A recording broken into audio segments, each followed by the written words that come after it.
প্রথম বিষয়টা হলো গিয়ারটা ফিটিংয়ের জন্য ডবল কোর্স, এই ডবল ক্রোশ লাগানো আছে এবং প্রিমিয়ামের সঙ্গে ক্রোশের এক মাথা ঝালাই আর এক মাথা ডিভিনের সঙ্গে নাট সিস্টেম।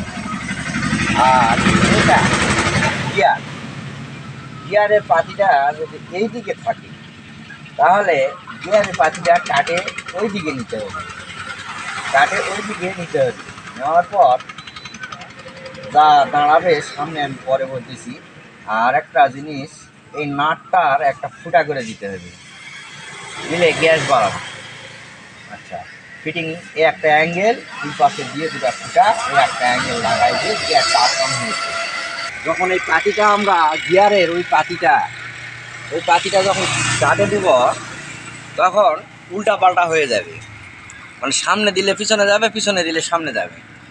যার কারণে আমরা এই রডটা ফিটিং করছি, করার পরে গিয়ারের সাইডের অ্যাঙ্গেলটা ফিটিং করছি, আর যে এদিকে রডের এদিককার অ্যাঙ্গেলটা আমরা উপরে দিছি। দেওয়ার কারণে কী হলো, সিধা হয়ে গেল, মানে এখন সিধা হয়ে গেল। আর এটা এখানে ফাঁস কেটে দেওয়া হবে, এটা হলো পিছনে গেলে 1 নম্বর, তারপরে আবার সামনে গেলে রান, আবার একবারে লাস্টে পিছনে গেলে ব্যাগ। 3টি গিয়ার, এই গিয়ারের বৈষম্য এরকম। আর কোনো গিয়ারের বাতি যদি এদিকে ঘুরানো থাকে তাহলে এই অ্যাঙ্গেলটা উল্টাপাল্টা লাগানোর দরকার হবে না, যে কোনো একদিকে লাগালেই।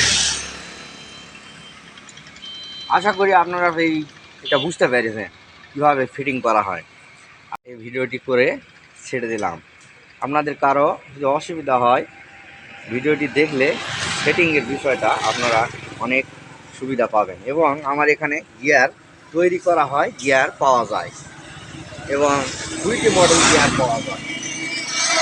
একটি গিয়ার পাওয়া যায় যেটা আপনার শ্যাফট ডাইরেক্ট, ওটাতেও 3টি গিয়ার, বা কোনো বিয়ারিং বা প্রিমিয়াম ভাঙিলেও গাড়ি চালায় নিয়ে যাওয়া সম্ভব হয়।